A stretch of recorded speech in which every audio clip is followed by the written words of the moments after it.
¿No te atreves a mirar aquí a ver? Sí, ahora me atrevo, no te preocupes.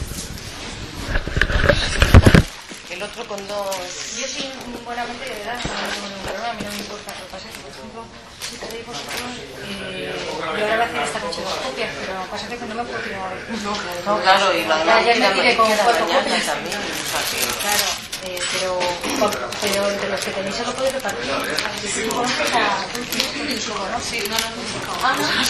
No sé por qué, pero también por si no. Yo te traía dos y que está aquí. No, estos están vacíos, que los hay, porque como la había estado así... No, yo lo que quería... Sí, te doy el... Este que te lo pasas un kilo del... ¿Y esto cómo lo paso? Esto es que es... ¿No tenías uno de este? No, pero uy, esto no se puede pasar, chata. Esto al ordenador no lo puedes pasar. Mi hijo no ha podido. Y me dijeron que tenía que entrar en un programa de internet, entró, pero no podía. Pues déjalo, no me importa. Ya con las 2 horas nos apañamos, ya me he recuperado hoy con el repaso que ha hecho de cosas. No lo puedes pasar. ¿Y tú cómo lo pasas? Es que la mía sí es digital. Pero no tenías una parecida esta el otro día. Y no la puedo pasar. Ah, Pues ¿no la has tuve que comprar podido luego, pasar? No, por eso luego yo tuve que comprarme estas. Por lo menos yo pensé que tú lo habías grabado primero. La del otro día. Ah, mira. ¿Alguien necesita ustedes? ¿Se lo puedes dejar yo dos? ¿Lo necesitas tú para algo? No, yo te lo estoy para ti. Por eso, que yo ya como te lo he dado, te lo digo que se lo damos a esta chiquita y a la otra que iba a bajar a la otra. Vale. ¿Te parece bien? Sí. O sea, que no lo puedes pasar, porque es de caña aquí la clase. No, a ver, ¿pero qué traías? A ver si yo estoy equivocada.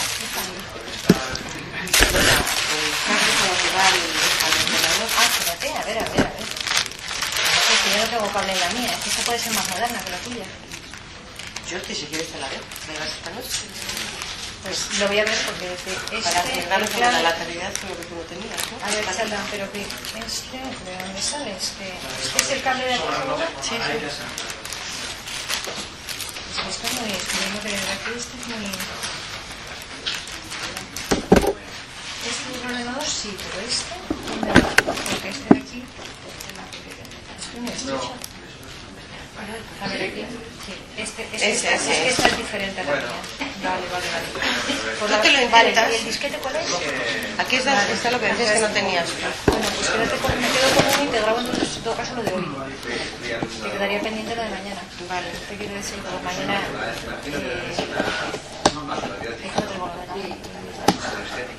¿Sabes lo que quiero decir? Sí.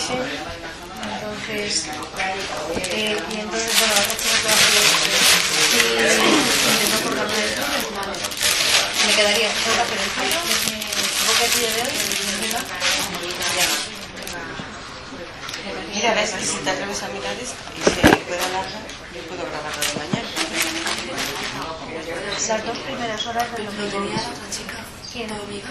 La que estaba aquí en la primera. Hablamos ya conmigo y no lo había escuchado, sabía eso lo que quería. Bueno, no importa, porque lo que voy a decir, tú la tienes localizado en este CD, ¿no? Lo que a ti te faltaba. Sí, lo tienes localizado en... Sí, ahí está. Y ya está. Era lo del Y si no, no me preocupa, porque ya había dado un montón de información. Es que la de hoy está resumida. Por eso. A ver, esto no sé, chica, es que esto es diferente. ¿Será el menú? El menú será, a ver, para que se alargue. Porque si se alarga... Qué buena cosa hacerte algo, ¿eh? No le pasa nada, porque si ya digo que no... Nosotras nos va a superar. A ver.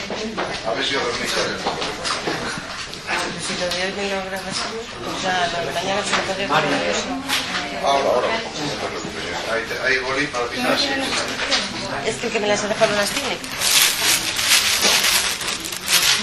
Bueno, vámonos al final del tema ya de hoy.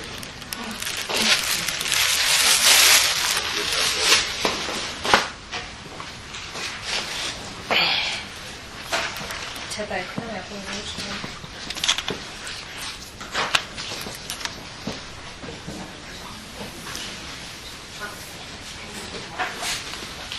Bueno, es que como me la llevo esta noche, echaré un vistazo por si acaso. Te dejo la esta, que es para pasar.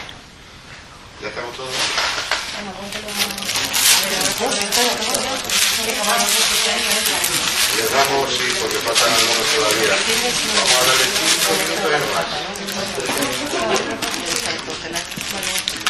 Y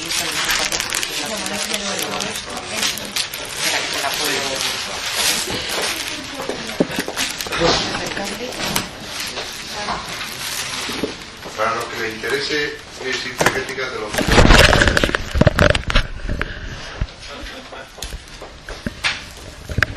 Delante de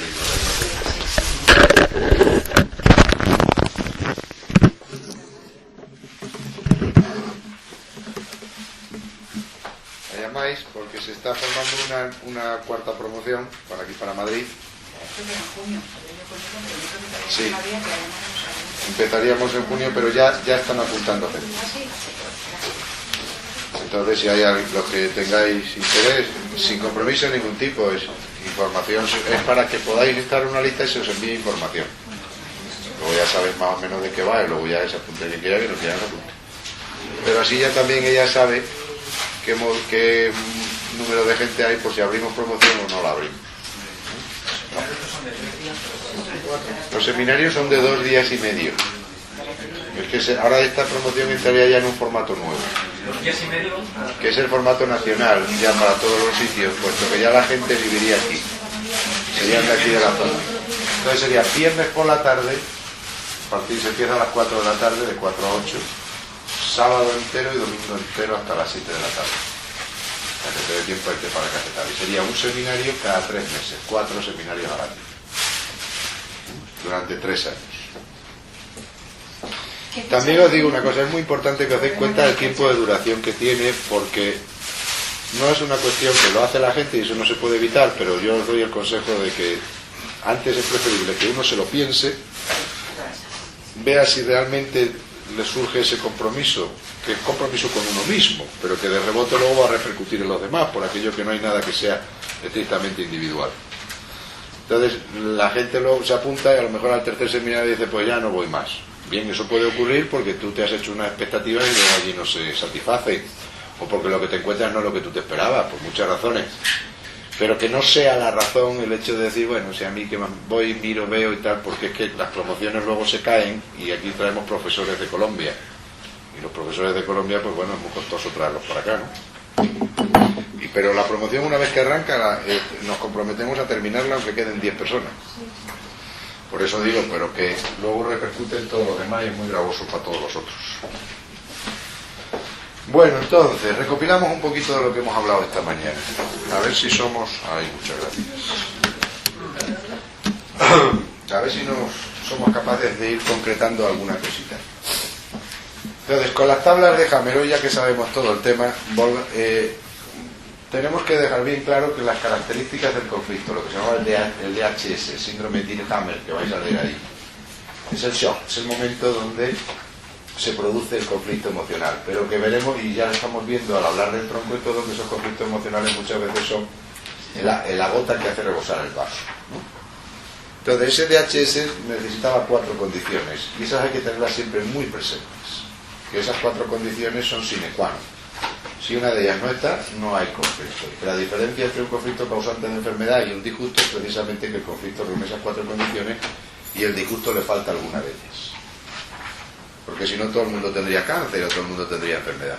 Entonces, conociendo esas 4, lo que yo decía en el seminario anterior, la diferencia muchas veces entre un cáncer o un disgusto está en el hombro de un amigo, que es el que te permite hacer que este dedito, yo lo pinto así, me agarro al meñique, que es el de vivido en aislamiento. Cuando tienes un amigo es aquel que te escucha, aquel que te comprende, aunque no comparta contigo la historia, pero tampoco te va a juzgar, porque el amigo no necesita juzgarte ni historia de nada. Eso es lo que te hace tu papá, te hace tu mamá o te hace tu marido, pero el amigo no te juzga, el amigo te acompaña. Entonces ese es el que te da el soporte relacional.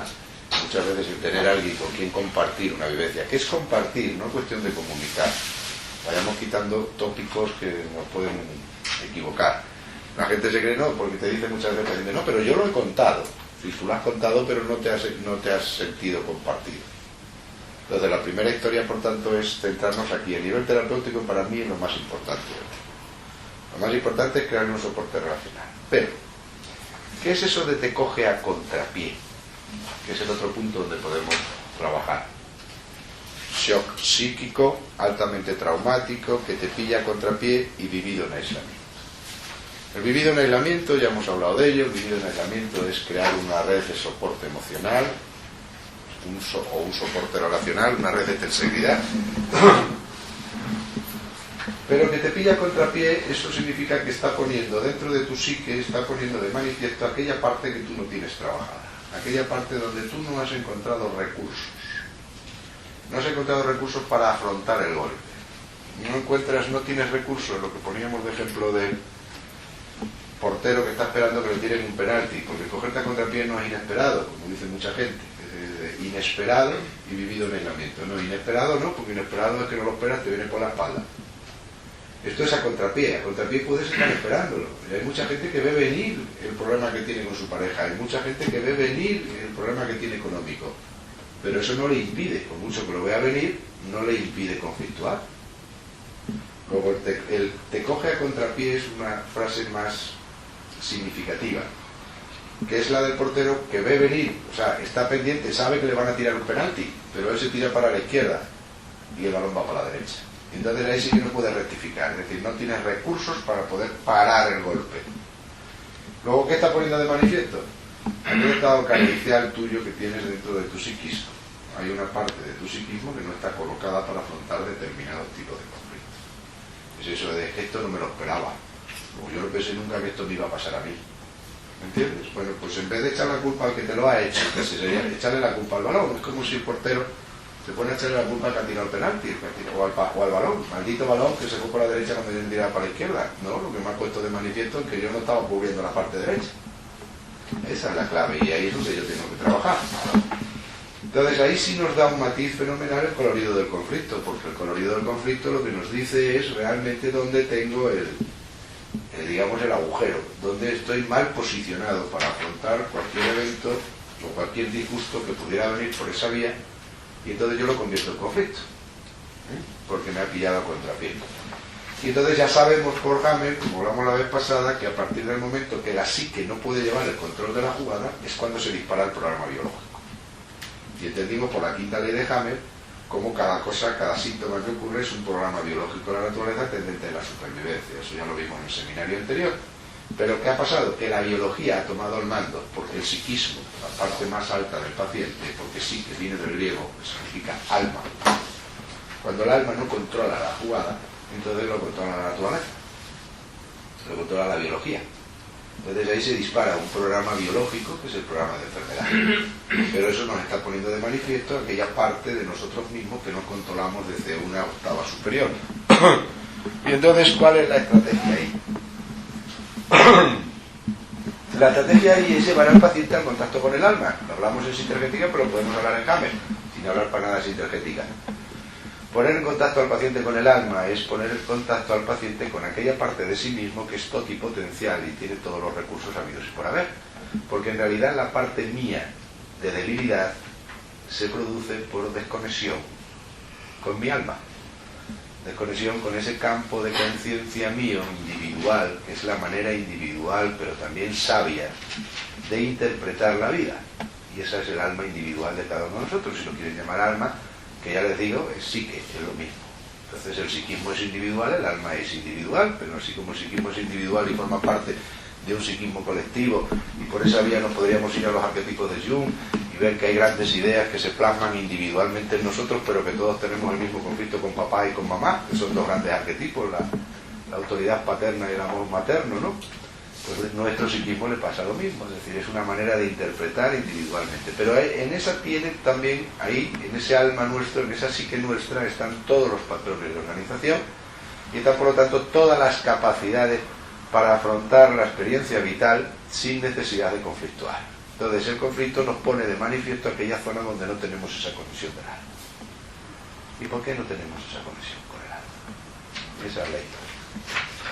Entonces, ¿qué podemos hacer sin tener conocimiento de ninguna terapia ni de ningún nada? Simplemente el sabiendo Hammer. ¿Qué nos aporta Hammer ahora este conocimiento y qué posibilidades terapéuticas nos da?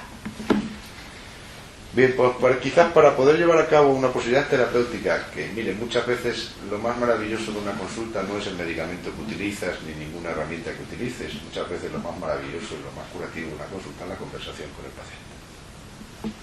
Es que el paciente, en una conversación ustedes pueden hacer con la palabra, si esa palabra sale desde el corazón y sale también desde la conciencia, ustedes son conscientes de lo que pueden hacer con ella, pueden curar. Entonces aprovechemos esa herramienta porque esa sí está al alcance de todo el mundo. Y entonces sí que las cartas de navegación de James nos van a servir. Y se nos van a convertir en operativas. No espere usted que tiene que hacer unos cursos de psicoterapia para poder empezar a trabajarlo. Sino que lo podemos hacer en cualquier momento si tenemos en cuenta una cosa. Que ante la vida cada individuo solo tiene dos posibilidades. Dos actitudes posibles que engloban a todos los conflictos emocionales de la vida separada. La actitud de la víctima, actitud con C, y la actitud del aprendiz. La víctima y el aprendiz son las dos únicas estrategias globales que utilizamos en la vida cotidiana para afrontar todas las situaciones que nos vienen, que son desconocidas o que son irritantes o que son situaciones que nos tambalean. Entonces, ante un golpe en la vida podemos actuar como víctima o podemos actuar como aprendiz. Siempre que hay una enfermedad está la víctima detrás. Está la víctima detrás. La víctima es la que no entiende, no comprende, la que le echa la culpa al mundo. La víctima siempre todo lo de fuera es lo que nos ha hecho el problema. Que si fulanito me hizo esto, que si me hizo lo otro. ¿Qué está poniendo de manifiesto eso? Está poniendo de manifiesto eso las expectativas que nosotros teníamos. Entonces actuamos como víctima echándole la culpa al otro. El otro siempre es el culpable de nuestros males, y si no el otro es la situación política, y si no pues la situación geográfica o económica o la medioambiental, o un Dios que anda para allá arriba que está mirando al tendido en vez de estar preocupado de nosotros, o el cura de mi pueblo, o el alcalde de mi ayuntamiento, o la cuñada mía que es que no hay Dios que la aguante. Entonces siempre echamos los balones fuera. Entonces si uno empieza a ver que fuera esto lo causante está ahí fuera, mi marido es el culpable de mi cáncer de mama derecha, porque mi marido se ha ido con otra, porque mi marido me pone los cuernos cada 2 por 3, porque mi marido ya no me respeta, ni me ama, ni me quiere, y me trata a batacazos, y por lo tanto yo hago un conflicto de separación de mi pareja y me hago un cáncer de mama derecha. Entonces cuando me entero de que esto es un conflicto de separación, pues miro a mi marido como diciendo, ¿ves, bandido? Tú has sido quien me ha provocado esto. Esa es la actitud de la víctima. Entonces el paciente casi siempre viene o bien por convicción o por estrategia o por ignorancia en la víctima. Pero puede venir también en la vía del aprendiz, entonces ya no es un paciente. Esa es la diferencia. La diferencia es que el paciente es la víctima. El que ya es aprendiz deja de ser paciente. A partir de ese momento empieza a ser eso, un aprendiz. Y ese es el camino de salida. El camino de salida es, ¿qué me quiere decir esto a mí? El aprendiz siempre mira al mundo como aquello que se refleja de mí mismo, que no veo, y el mundo es capaz de enseñarme. El mundo, por lo tanto, me está diciendo cosas de mí que no conozco. El mundo me está dando la oportunidad de crecer. Y veo todo y siempre me hago la pregunta de ¿qué me quiere decir a mí esto? Pero claro, eso es una práctica que es muy bonita para hacerla en 4 cosas o 5 cosas que uno las puede interpretar rápidamente, pero hacerlo eso al 100% es muy fuerte. Porque no hay nada de lo que ustedes vean ahí fuera que no sea cosas generadas por ustedes.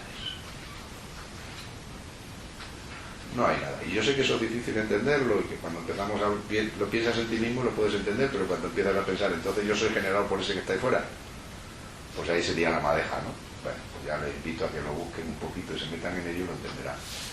Pero de entrada al paciente lo que tenemos que sacarles de la víctima. Tiene que aprender, claro, y por eso las medicinas alternativas utilizaron ese sistema y se enamoraron tanto de ese sistema, que además ese sistema era una controversia con el sistema clásico donde el paciente ni pincha ni corta. Y pasamos al punto opuesto. El punto opuesto es que el paciente ahora tiene toda la responsabilidad de curarse. Que ahora hay que darle las cartas de navegación al paciente y el paciente es el que se puede curar, y yo no estoy aquí nada más que para decirte lo que tienes que hacer, pero no eres tú quien tienes que hacerlo.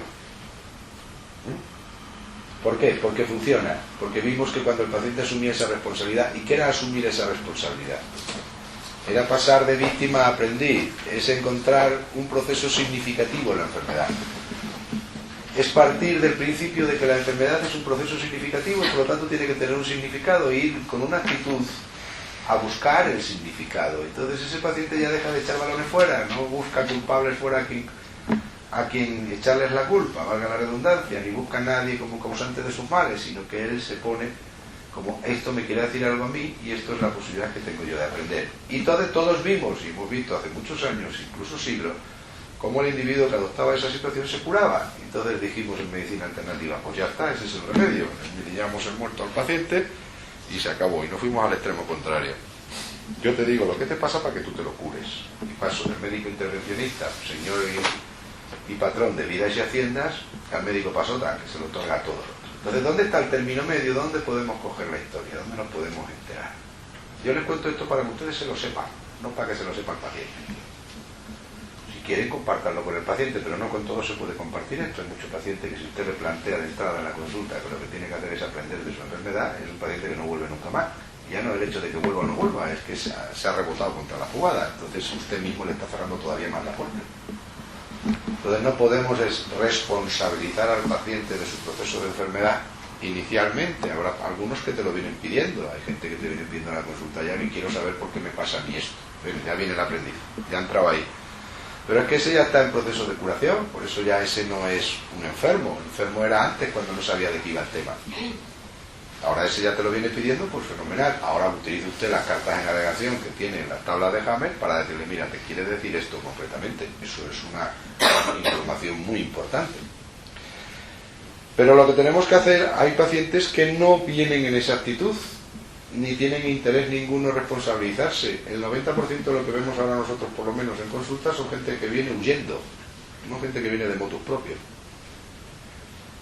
No vienen porque sepan que nosotros trabajamos de esta manera y que con esto, por lo tanto, ellos van a poder satisfacer esa necesidad que tienen de aprender en su proceso de enfermedad, porque no están en esa dinámica.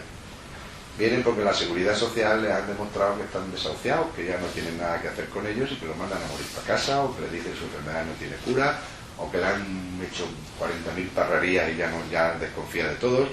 Y entonces va a probar otra cosa. Viene huyendo, viene diciéndole, ya no confío en el médico de la bioquímica clásica y vengo al médico alternativo, pero con la misma actitud, que es que allí fui y puse mi cuerpo en sus manos para que me curara, no me ha salido bien y aquí vengo para que tú me cures. Antes me lo hicieron con bioquímica, házmelo tú con jueguecitos de manos y espejitos de colores, pero el caso es que me lo tienes que hacer.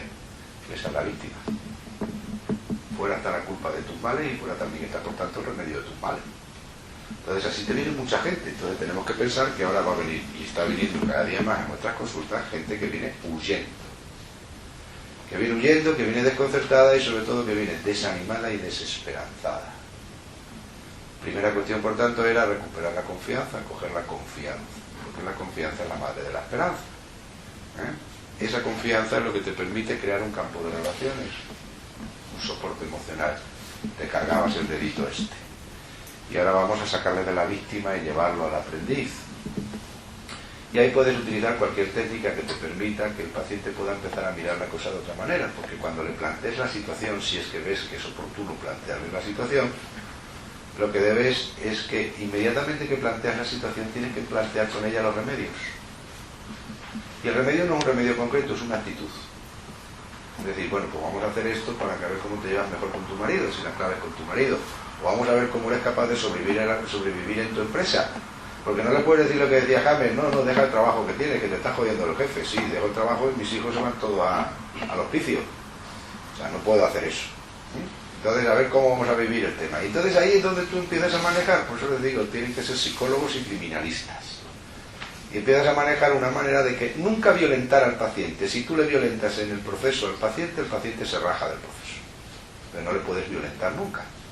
Entonces no le puedes decir, no, tú tienes que llegar allí ahora y cuando el jefe venga pegando voces, tú sacas pecho y a mí me importa tres narices. Y decir, por aquí me entra y por aquí me sale. Porque eso es muy bonito decirlo, pero muy difícil de hacer. ¿Vale?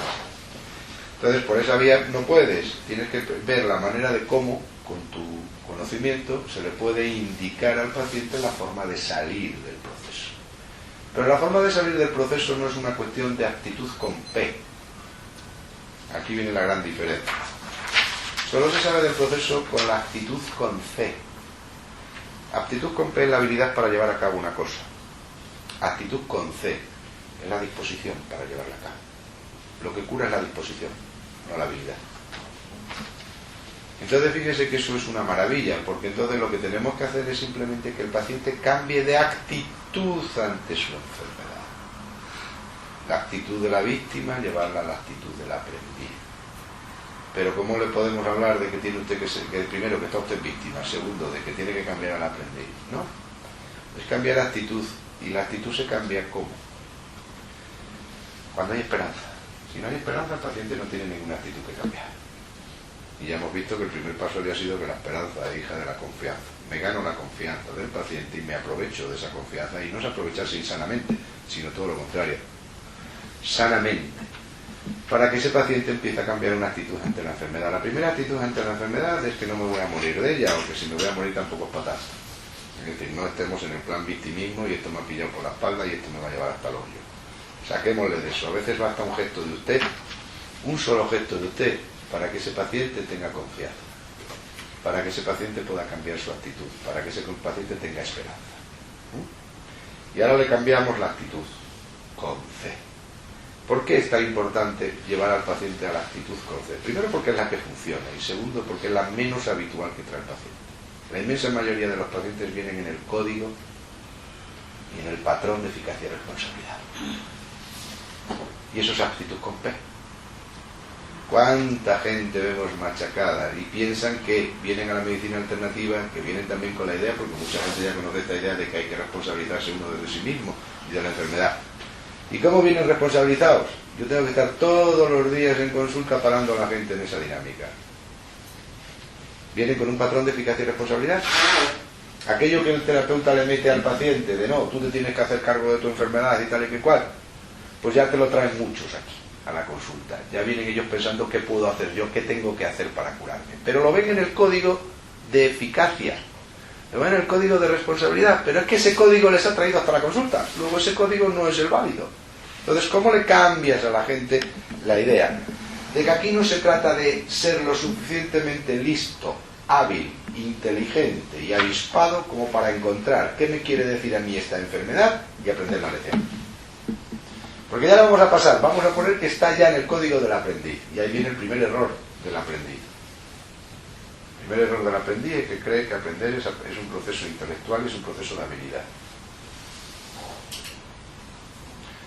Y eso no es cierto. El aprendiz está en el código del sentir, y eso es una actitud con C. El aprendiz no está en el código del comprender intelectualmente. Y entonces resulta que el paciente, que ha sido guiado toda su vida en un patrón de eficacia y responsabilidad, que ha logrado ser ingeniero de caminos y ser number one en su empresa, y ahora porque tiene 45 años se lo han cepillado para meter a otro más jovencito de 22 que cobra 5 veces menos y hace el mismo trabajo, pues entonces este hombre se ha venido abajo y se ha buscado una enfermedad. Bien, y ahora que se ha buscado una enfermedad tiene que salir de ella de la única manera que aprendió, de la única manera que sabe, con eficacia y con responsabilidad. Para lo cual necesita primero saber perfectamente de qué va el tema, y segundo, a ver qué tengo yo que hacer. Y ves ese paciente en la ansiedad y te crees que estás viendo un aprendiz. Le ves en la necesidad de que él se quiere poner manos a la obra, qué tengo yo que hacer y tal. Y ese es el que se toma 18 pastillas y le manda 18 pastillas. Ese es el que te hace meditación si le mandas meditación. Ese es el que te hace esencias florales, limpieza intestinal. Te hace todo porque está en un código de eficacia y responsabilidad, y por lo tanto ese está en el código de ¿qué? De la aptitud con P. Ese es el que se coge un imán y se pone en la puerta de la nevera todo lo que se tiene que tomar todos los días. A ese es al que tú le puedes dar 90 pastillas, que se las va a comer religiosamente. Pero ¿te imaginas lo que le va a pasar a ese cuando compruebe que las 90 pastillas no le curan? Imaginamos que le va a pasar a ese que está haciendo yoga todas las mañanas, que está haciendo qigong cada 3 horas, que está meditando, que está todo, que se está metiendo por todo un camino que él en su forma de pensar es una revolución, porque este era un ingeniero de telecomunicaciones o de ingeniero de caminos y estas cosas ni le iban ni le venían. Entonces ves a ese pobre hombre asustado, muerto de miedo, pensando que gracias a su habilidad, y si tiene la fuerza suficiente y la habilidad suficiente para pasarse al mundo alternativo, va a encontrar en el mundo alternativo lo que no encontró en el mundo clásico. Ese paciente se les vuelve. Entonces se les va porque se está con actitud con P. Y esto no es una cuestión de actitud con P. Entonces así hay que romperle el patrón de eficacia y responsabilidad. Yo les cuento un chascarrillo, que no sé si se lo cuento a ustedes la vez pasada, que es el tema de dónde está la salud, porque uno cuando es médico o se dedica a la salud, lo primero que se tiene que preguntar es ¿de dónde narices viene todo esto de la enfermedad? ¿Y por qué la enfermedad en el mundo? ¿Y por qué la salud en el mundo? ¿No? Porque si no, ¿qué coño hacemos aquí? Si estamos hablando de coches y no sabemos lo que es un coche, buena gana tenemos, ¿no? Entonces, es una pregunta que todos nos deberíamos hacer. Y yo, haciéndome esas preguntas hace años, yo pensaba que no podía estar la enfermedad o la salud, no podía ser patrimonio de los ricos, porque entonces estaban jodidos los pobres. Y yo en el Dios que fui capaz de creer, pues a mí no me cabía un Dios lo suficientemente injusto como para darle la salud a los ricos y privársela a los pobres, es decir, que no podía ser una cuestión de dinero. La vida te va demostrando que efectivamente la gente tiene mucho dinero, se va a Houston y se muere exactamente igual que el que la han llevado al hospital de Alcorcón. Luego vimos que la salud no era una cuestión de dinero, y por más que se agarraban, y películas de esas hay muchas, donde siento la virguería y el Howard Hughes y todas estas historias con las mascarillas y el otro y demás, ya al final todos se ponen malos y todos se mueren. Luego mira que bien, porque ahí yo ya me encontraba con un Dios que tenía una cierta justicia, en cuanto que no le daba la salud a los ricos en detrimento de los pobres, sino que aquí no era una cuestión económica y que no te importaba para nada el dinero que tuvieras, te podías curar, o te podías morir siendo el más rico del mundo y curarte siendo el más pobre del mundo.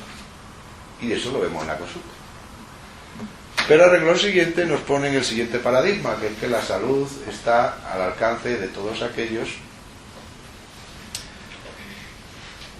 que son listos, sabios o inteligentes, y sobre todo aquellos que son capaces de encontrar la causa de su enfermedad y combatirla. Luego yo pensaba para mí adentro, pues en ese Dios tampoco soy capaz de creer, porque entonces es un Dios para listos y para inteligentes. Todo el que es tontito, bobito y no sabe de estas cosas y no está lo suficientemente preparado está condenado a morirse. Pero para eso te viene un paciente que es tontito, bobito y todo eso que pensamos nosotros de él, que se cura, y otro que es sabio, listo, inteligente, que se muere. Luego tampoco podía estar ahí. Dices, pues mira, otra gratificación, porque el Dios en el que yo creo no puede darle la salud a los listos y quitársela a los torpes. Entonces, ¿dónde podía estar? En algo que fuera por igual al alcance de todos los seres humanos. Algo que esté por encima de condición de sexo, de capacidad intelectual, de cualquier cosa, algo que sea patrimonio por igual de todos y cada uno de los seres humanos, al alcance de todos y cada uno de los seres humanos, y en el que se mueva sin excepción el libre albedrío, la libertad de elección. Porque si no hay ni siquiera libertad de elección, por muy bonito que sea, lo tengamos todo, pues ¿para qué queremos más? Eso ya es un condicionamiento, y ahí por lo tanto no hay justicia tampoco. Solo hay una palabra que da respuesta a eso, se llama actitud, con C. La actitud está al alcance de cualquier ser humano por igual, y todos podemos generar esa actitud, y vemos como un peón caminero es capaz de generar una actitud de curación y de aprendizaje 1000 veces superior a un ingeniero de camino. ¿Entiendes? Entonces la clave está en la actitud con C. Luego aquí, ¿de qué se trata? Se trata de una vida que el paciente casi siempre viene inmerso en una vida que todo ha sido a base de esfuerzo, sacrificio. Todo ha sido a base de retos y más retos y más retos y más retos y más consecuciones, y en el término económico, en el terreno social, en el terreno afectivo, en todos los terrenos por la vía de la responsabilidad, la eficacia, en la búsqueda del reconocimiento, en la búsqueda del amor por esa vía. Y ahora se te pone aquí para que tú le mandes, no, doctor, yo lo que usted me diga yo lo hago. A mí cuando me dice el paciente lo que usted me diga yo lo hago, digo, mal asunto vamos. Mal asunto vamos. Por ahí no podemos ir a ninguna parte, porque este es un voluntarioso, pero de actitud con P, y este es el que yo le mando 800 pastillas, aunque sean 800 venenos, y se los bebe, y se los toma. Entonces hay que pasarle a la actitud con C. Y la actitud es simplemente desear curarte. Qué fuerte, qué facilito, pero qué difícil. Entonces yo le digo muchas veces a los pacientes, y eso les dramatiza mucho, yo lo único que quiero es que tú desees curarte, pero desear curarte es un movimiento, y el movimiento se demuestra andando. ¿Y cómo se demuestra andando esa actitud? Pues ahora cuando uno intenta generar la actitud positiva, que llaman en muchos sitios, la actitud de quererme curar, aquí las habilidades no cuentan. Esa actitud no es para que te apuntes en una libreta a las horas en que te tienes que tomar las pastillas. Eso no es, eso es actitud con P, eso es habilidad para llevar a cabo el tratamiento. Yo lo que quiero es una actitud, y ahí ya los tratamientos no importa. La gente te viene, mire usted, doctor, es que yo creo que me equivoqué, porque me he tomado esto que usted me mandó y me dijo usted, yo creí que me había dicho usted con las comidas, y resulta que ahora he leído en el frasco y me lo ha dicho mi prima que era 10 minutos antes de las comidas, entonces no lo habré hecho bien. Angelito mío, sácalo de ahí. Ese paciente no está donde tiene que estar, porque se está todavía confiando en que el fármaco le cure y creyendo que el fármaco le cure, y hace muy bien, porque esa confianza también le puede hacer curarse. Pero entonces será la actitud de confianza la que le está curando. Ese es el efecto placebo. Luego, a resumidas cuentas, siempre es la actitud. Pues la manejemos desde el principio. Le queremos al paciente primero desdramatizarle y desculpabilizarle. Quítale la culpa. Él no es culpable de su enfermedad.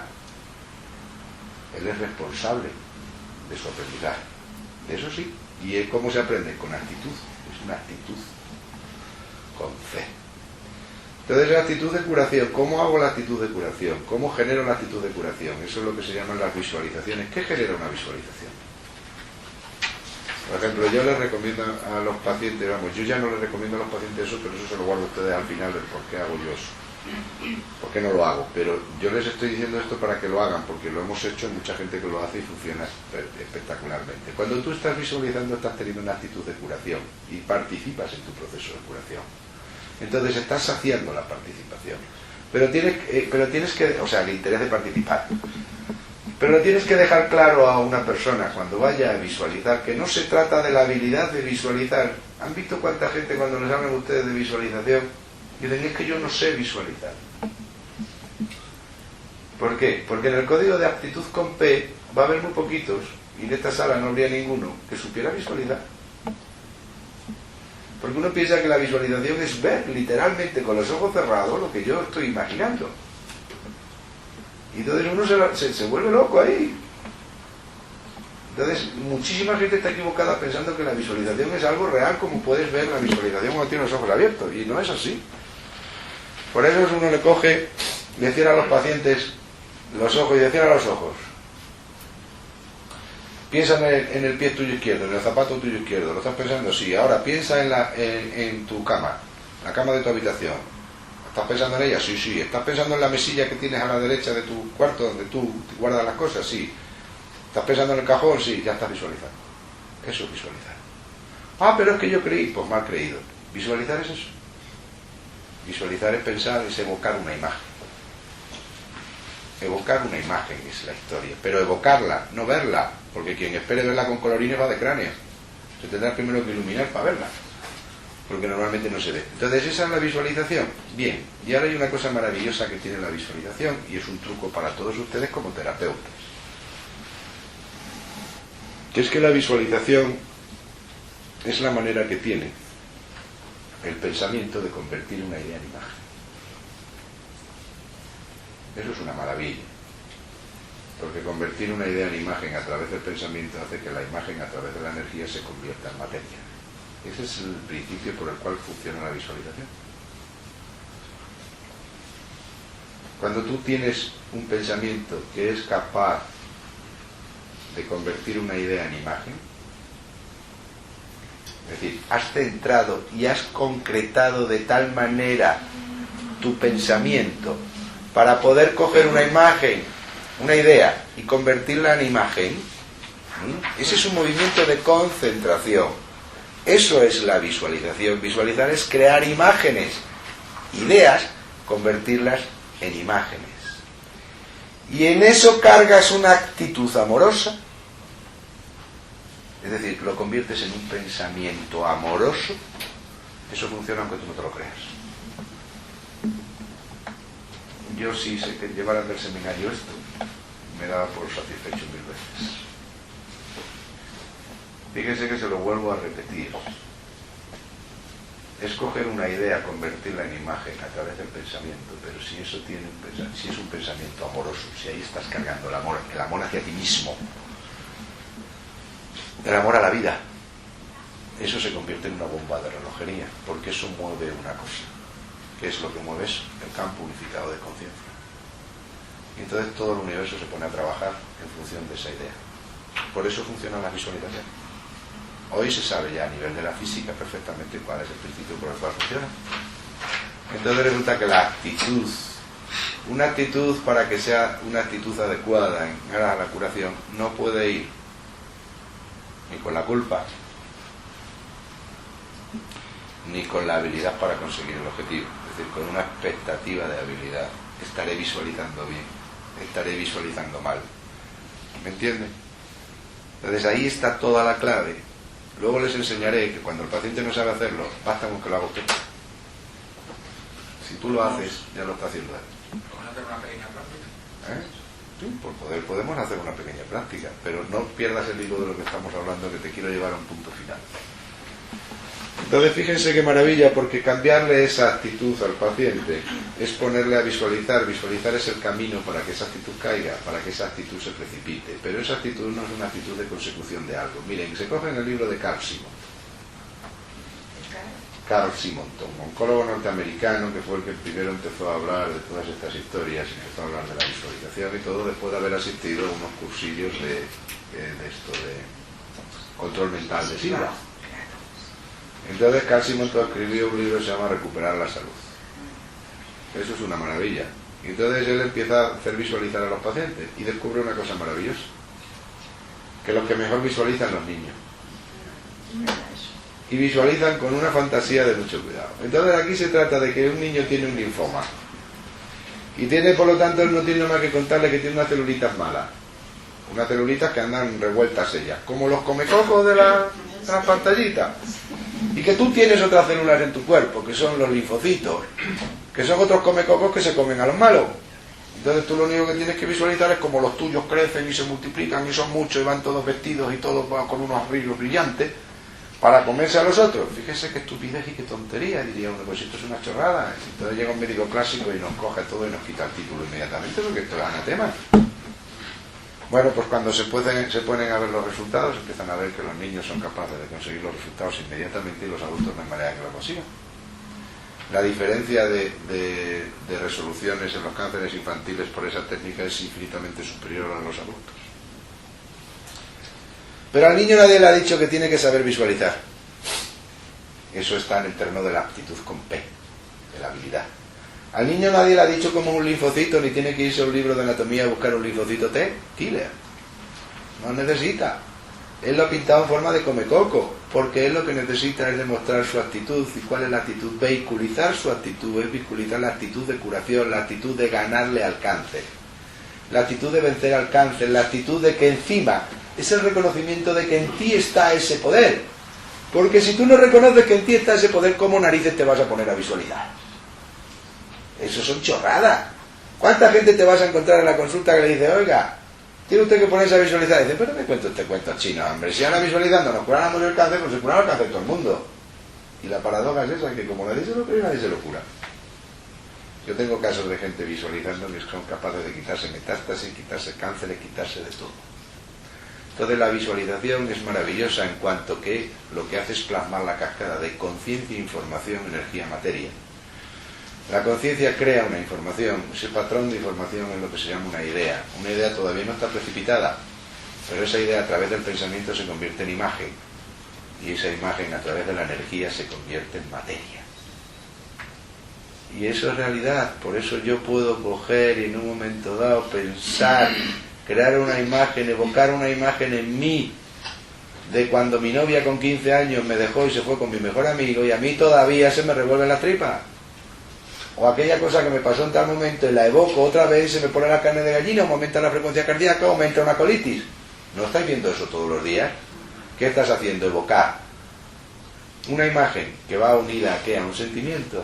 Entonces fíjate tú lo que es unir el sentimiento de amor, el sentimiento de curación, el sentimiento de integridad, esa actitud, a través de esa imagen, a través de ese pensamiento, se convierte en imagen lo que solamente era una idea.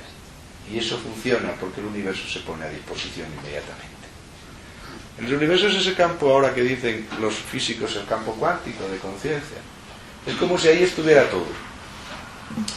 Y ese todo, uno le llaman Espíritu Santo, otros le llaman la Tierra, o la materia, o el mundo material, o el universo material. Tiene sus leyes, es decir, se las sabe todas. ¿Ustedes saben la película esta de ¿Y tú qué sabes? Bueno, pues ¿saben la siguiente que sale después? Se llama El Secreto. El secreto es la clave de todo, es el final de toda esa movida de todos estos loquitos físicos americanos. El secreto no es nada más que la ley de atracción, de cómo somos capaces de atraer a la forma. Desde ese campo totipotencial atraemos una forma, la materializamos. ¿Y cómo se hace eso? Pues simplemente con la intención. Lo que pasa es que hay que saber hacerla, la intención. ¿Y qué hay que tener para tener intención? Eso, intención. Ninguna otra cosa más. Tan sencillo, tan simple que no lo hacemos, porque no somos capaces de entenderlo. ¿Y qué hace el niño? ¿Qué me han dicho? ¿Que hay que visualizar? Pues en vez de ver una película de dibujos animados, se monta la película de dibujos animados. ¿Pero con qué intención? Con la intención de acabar con los bichitos malos que me van por la sangre. ¿Y qué hace? Lo consigue. Porque automáticamente, ustedes eso lo pueden medir ahora mismo, si quieren, en una cascada de eventos bioquímicos, biológicos, inmunológicos, hormonales, léalo en todo lo que usted quiera. Llevan años, siglos, lleva la medicina intentando entender lo que un niño es capaz de hacer en 15 segundos. ¿Quieren seguir perdiendo el tiempo? Pues perdámoslo más tiempo. Si el tiempo es infinito, pues ahora de todo lo que nos dé la gana. Pero fíjense, aquí está la clave. Si un niño es capaz de hacerlo en 15 segundos, aquí tiene que haber un mecanismo por el cual ese niño es capaz de hacer que aquello que los científicos no seremos capaces de descubrir en ni siquiera en 1000 años más, esté ocurriendo. Y ese niño con esa visualización es capaz de acabar con un linfoma, pero es capaz también de acabar con un osteosarcoma y es capaz también de acabar con un tumor cerebral. Y esos son hechos reales y son casos reales. Y ese niño de 8 y 9 años es capaz de acabar con una enfermedad autoinmune y es capaz de acabar con una artritis autoinmune invalidante total. Y yo he visto el caso. Es como ponerse a visualizar y es capaz de levantarse al cabo de un mes y no volver a tener una inflamación más y haber desaparecido todos los anticuerpos y estar totalmente curado.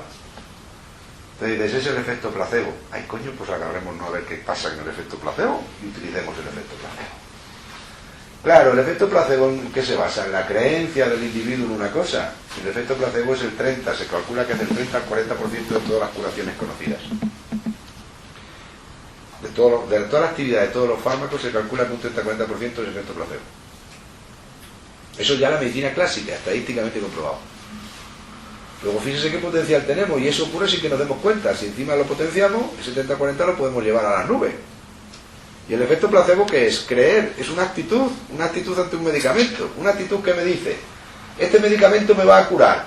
Es una actitud ante él, es una actitud de positiva, es una actitud de beneficio, me voy a beneficiar de esto. ¿Y cuál es la otra? La otra es, pues esto a mí me va a matar. Si va la gente a darse quimioterapia y se pone chulo zorro y a morir. ¿También has oído al Chopra que dice, ha sacado un concepto nuevo, el efecto nocebo? No, es que no es nuevo, no es de Chopra. Lo oí hace poco para Es que hay placebo y nocebo. El nocebo Nocebo es es cuando a la inversa. Nocebo es cuando tú le dices al paciente, tiene usted un cáncer metastásico y le quedan 3 meses de vida. Eso es efecto nocebo. Claro, con la palabra matamos o con la palabra curamos, pero matamos o curamos en función de ¿qué? De la resonancia del paciente. Si el paciente coge y se lo cree eso a pie juntilla, se muere. Luego, ¿de qué depende? De su creencia. A otros muchos le ha dicho el médico también la misma sentencia y no se han muerto. ¿De qué ha dependido entonces? De su actitud. Su actitud es una actitud creyente, entregada al médico, pues se murió, se cumple lo que el médico diga. Luego empezamos a darnos cuenta que si eso es así, lo vamos viendo por aquí, por allá, vamos viendo hasta qué punto somos capaces de, con nuestra actitud y con nuestras creencias, generar el mundo que vivimos y producir los eventos que producimos. Aprovechémonos de esa herramienta. Hoy ya les digo, esa herramienta es más científica que otras muchas que utilizamos en medicina, demostrada científicamente. Entonces, ¿dónde les llevo? Les llevo a que al paciente hay que meterle en una visualización con una actitud sin culpa y sin nada. Simplemente tú visualiza y piensa que te vas a curar. ¿Pero eso es así de fácil de decirlo? Sí, es así fácil de decirlo. ¿Cuál es lo otro fácil? Lo difícil es hacerlo. No tanto. Yo les meto en una dinámica. Les estoy dando trucos míos que a mí me funcionan, ¿eh? La dinámica ese para mí es el sumar y el restar. Cogemos el día en 24 horas y lo acabamos como 24 horas yo puedo tener pensamientos positivos y pensamientos negativos, ¿no? Un pensamiento negativo es un pensamiento que me va minando la actitud. Es un pensamiento que me dice, a pesar de todo yo no me voy a curar. Es un pensamiento que me provoca cuando me aumenta el dolor del hígado y cuando me voy a comer algo y veo que no me entra. Que hay muchos pacientes que están así, entonces ahora ¿qué ocurre? Que yo me fijo ahí al síntoma y al fijarme al síntoma, ese síntoma para mí genera una actitud de desconfianza. ¿De desconfianza en qué? En mi habilidad para los procesos de curación, si lo estaré haciendo bien. ¿Cuánta gente mide si está haciendo bien o está haciendo mal las cosas en función de la evolución? Si ya no me duele la barriga es que estoy mejor, si me duele la barriga es que estoy peor. Es que nos han metido esa idea continuamente. Que está equivocado, ¿no? No tiene por qué el no sentir dolor significar que está mejor. Y tampoco tiene por qué ese sentir dolor que tiene que ser peor. Es una llamada de atención para que vuelvas a tu sitio. ¿Cuál es tu sitio? La actitud. La actitud interior. Y hay una actitud de suma y una actitud de recta. Entonces yo lo que les digo a los pacientes es que al cabo del día, al final de las 24 horas, tiene que haber habido más sumas que rectas. Si a ti, entonces ahí empieza la responsabilidad. Ahí aparece la responsabilidad porque ahí es cuando uno empieza a estar alerta y empieza a estar en presente, en el presente continuo de su enfermedad. Y eso está muy bien, pero ¿para qué? Para generar una actitud de salida, no para quedarte ahí hundido. Entonces, si yo estoy ahora mismo ocioso aquí, sin pensar en nada, y me empieza a doler la barriga, y toda mi mente se me centra en la barriga, y a partir de un ratito ya estoy pensando que esto va jodido, y dentro de poco mira que tú, y se me empieza a poner la carne mala, y se me empieza a poner una sangre por dentro torcida, y empiezo a pensar, jo, qué mal rato. ¿Cuántos de esos pacientes tenemos? Montones. ¿Eso suma o eso resta? Si resta, pégate inmediatamente un guantazo en la cara o lo que sea, pero lleva tu atención a otro sitio. Porque allá donde tú lleves tu pensamiento, allí vas a estar tú. Por eso funciona la visualización, porque cuando llevas el pensamiento a la visualización se cumple lo visualizado. Es decir, el universo es capaz de interpretar tu intención. Y la intención es actitud. Tu actitud es lo que interpreta el universo. Y él ya tiene todos los mecanismos para plasmarla en las moléculas. Por eso los niños se curan. Y no saben nada de bioquímica, ni nada de fisiología. Y de él el efecto placebo. Pues es el efecto placebo, bendito sea el efecto placebo. Si encontráis el libro ese de Simonton, os recomiendo que lo leáis porque es maravilloso.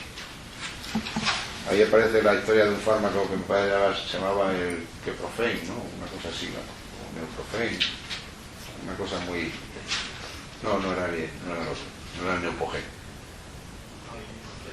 No, era un fármaco antitumoral que se estaba investigando en los Estados Unidos cuando un paciente de Simonton estaba en ese momento con un linfoma.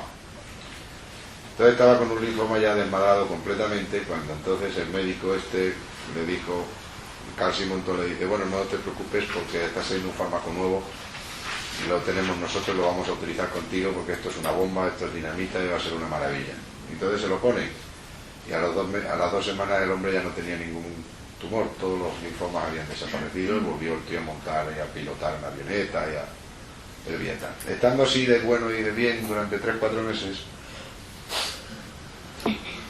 de pronto aparece una noticia en los periódicos donde dice, se está comprobando que el Neuprofen no sirve para nada y que no está dando resultado de ningún tipo. A la semana estaba el hombre lleno otra vez de bultos hasta arriba, sale corriendo otra vez al oncólogo, mire, que esto me ha vuelto otra vez y tal. Pero es que fíjese, y encima me dice la prensa que no, pero ese es el Neuprofen que se estaba investigando antes. Es que nosotros tenemos el bueno, eso ha servido para sacar uno que es potenciado a 1000 veces más, una maravilla, y ese le tenemos nosotros. ¿Qué dices? Sí, no, hombre, no, por Dios, no te preocupes, que con este que tenemos ahora es una maravilla. Y entonces coge, efectivamente, se lo empieza a pinchar otra vez, y a la semana está otra vez montado en la avioneta sin un bulto de ningún tipo. Pero es que ya cuando lleva 6 meses estando sin ningún bulto, en remisión completa, entonces vuelve a salir en la televisión y en la prensa que por fin se ha comprobado que ni el uno, ni el otro, ni nada funciona, que no sirve para nada y que por lo tanto la FDA norteamericana retira el producto porque no ha servido para nada. Y a la semana el paciente se murió. Pero eso lo hemos visto todos los días vemos casos de ese tipo. ¿Cómo se llama el título del libro? Recuperar la salud, de Carl Simonton. Entonces dice, fíjate qué poder tiene el pensamiento. ¿Por qué tiene poder el pensamiento? Porque es capaz de convertir una idea en imagen. Y esa imagen a través de la energía se convierte en materia. Es decir, se crean las moléculas, se mueven las moléculas, se materializa la idea. Por eso no es de extrañar que un hindú te diga o un maestro oriental te diga el hombre es lo que cree ser. Si el hombre es lo que cree ser, aprendemos esta técnica, y esta técnica es poderosísima. Vamos a hacerle creer al paciente una verdad. La verdad es que el poder está dentro de él y que si él visualiza puede ayudar. Pero ahí no quiero ni siquiera que sepas visualizar, no es una cuestión de aptitud con P, sino que sientas la visualización. Te pones a jugar con tu cuerpo por dentro, empiezas a limpiar tus arterias, empiezas a limpiar todo, pruébenlo, es una fantasía, háganlo. Y verán qué disfrute se llevan. Háganlo ahora que están todos sanos y que no tienen necesidad ninguna de andar luchando contra una enfermedad, que ahí se meten todos los fantasmas del miedo, de los troncoencéfalos, de toda la historia. Háganlo ahora. Pónganse a visualizar cómo corre la sangre por dentro de sus venas, vayan a irrigar, por ejemplo, el lóbulo prefrontal izquierdo. Dígale, te voy a echar ahora de oxígeno ahí, que te voy a poner glorioso y todo, vean lo que pasa después. Hagan eso con una cierta práctica y vean lo que pasa después. Van a ver qué maravilla lo que pasa. Cojan a la amígdala suya que tienen aquí en el lóbulo temporal y hablen con la amígdala, que es el cerebro emocional, cálmenlo, denle 4 besos. Háganlo literalmente, pensándolo. Cierren los ojos para hacerlo, no aquí ahora. Yo no soy muy partidario de las historias en vivo y en directo, pero vamos, no porque sean mejores ni peores, pero sí de que luego la gente se vaya y lo haga en su casa. Y hablen con su amígdala y hablen con su corazón y díganle a su corazón todas las maravillas que se le ocurra decirle. Eso es generar una actitud. Y cuando es una actitud amorosa, eso hace mejor que cualquier anticoagulante, que cualquier historia de Sintrón y compañía. No se le van a producir a ustedes coágulos. Pero es que eso se ha comprobado hasta la saciedad. Eso quizás sea lo que más he estudiado hasta ahora en medicina. Entonces, fíjense, pasamos a enseñarle al paciente, por tanto, ¿qué? Un procedimiento de visualización. A ver si somos capaces de meterle en el campo de la visualización, pero hay mucha gente que no entra en el campo de la visualización. Lo que sí tiene que pasar fundamentalmente es que el paciente no se puede ir de la consulta sin esperanza. Porque si no hay esperanza, no hay confianza. Es la hija de la confianza, decíamos antes. Luego usted se tiene que ganar la confianza del paciente, pero para ganarse la confianza del paciente, amigo mío, aparecen entonces todos los miedos del terapeuta. ¿Cómo le voy a decir yo a este paciente que se puede curar si tiene un cáncer metastásico? Y si luego no se cura, que es lo más probable, ¿van a venir a mí a pedir explicaciones? Claro, y puede ocurrir, pero usted se tiene que mojar el culo, porque estamos o no estamos. No, yo ya le he dicho al paciente bien claro que esto es muy jodido y que está hecho muy hecho polvo. Mire, usted le habrá quedado muy claro al paciente, pero usted se acaba de cargar al paciente. O por lo menos ha contribuido a ello. ¿Me explico? Entonces, primera historia, si usted no puede decir nada, no lo diga. Si no se atreve a decir lo que hay que decir, no diga nada. Trate con su actitud o con su forma de comportarse. No se va a acabar ganando la confianza a lo mejor, o a lo mejor sí se gana la confianza porque el paciente es más listo que usted y es capaz de leer en realidad su corazón. Pero si no, no lo estropee, no haga de nocebo, sino de placebo. Y por lo tanto, el acto médico, si el paciente no sale con confianza, no sale con esperanza. Si no sale con esperanza, no tiene actitud suficiente para llevar a cabo ninguna historia. ¿Ok? Entonces, esos son cosas fundamentales que nos olvidamos continuamente en medicina. Nos quedamos y nos agarramos a la naturaleza de los conflictos, nos agarramos a los coloridos de los conflictos para saber qué quiere decir un conflicto de bazo, un conflicto de hígado. Ya lo sabemos, lo tienen ustedes todos en la tabla, pero ahora ¿qué hacemos con ello? No sabemos hacer nada con ello, no más que decírselo al paciente, indignarse al paciente. Entonces, ¿en qué nos convertimos nosotros? En auténticos nocebos. Entonces, esta información mal utilizada sirve para matar, exactamente que bien utilizada sirve para curar. Entonces, la visualización. ¿Ok? Hasta ahí todos llegamos. Ya estamos viendo la posibilidad de enseñarle al paciente a visualizar. Cuando vayamos a enseñarle al paciente el trabajo de visualización, una de las cosas fundamentales es que eso no tiene reglas. No tiene reglas, es su propia imaginación. Es su propia imaginación la que va a materializar las cosas.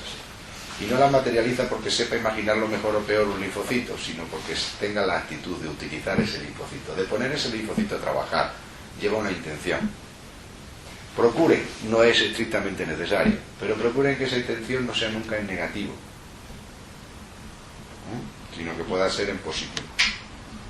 Entonces yo lo que voy a hacer es limpiar mi organismo. Yo lo que voy a hacer es abrir mis arterias, oxigenar mis tejidos. quitar del medio todos los tóxicos que impiden el buen funcionamiento de mi célula. Y empiezo a visualizar un hueso y empiezo a limpiar mi hueso. Bien, y ahora el paciente no entra en visualización. ¿Qué hacemos entonces? Eso es una tontería. Este que tengo delante, ingeniero de caminos, además es un gran empresario, viene con corbata a la consulta, con chaqueta y camisa de rayas, y además viene del Anderson de Houston. Con lo cual yo ahora, ¿qué coño le voy a contar yo a él? Que ahora el cáncer se cura visualizado. ¿Qué haríamos ante ese caso? Venga, ¿a alguien se le ocurre alguna cosa para que empecemos a participar? Viene de Houston ya. Viene de Houston ya. De rebote. Sí, está aquí además porque le trae su mujer, él pasa olímpicamente de estas cosas. Me da esperanza lo que has hecho. Visualizar nosotros, por eso. Buena idea. ¿Qué más se ocurre por ahí? ¿Qué podemos hacer por un paciente que viene así? No tiene.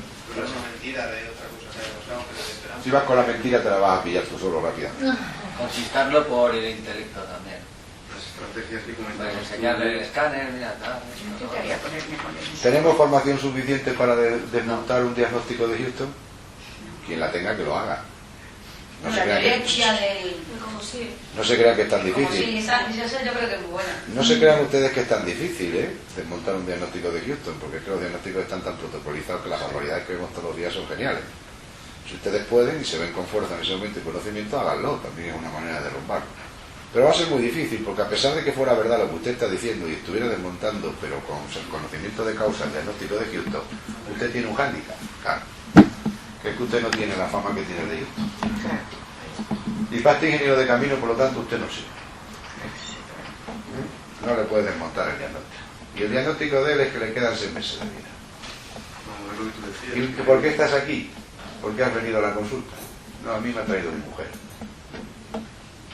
Pero ahí te ofrezco, no insistas mucho, ten cuidado porque a la primera de cambio le estás viendo que se te levanta y se te va.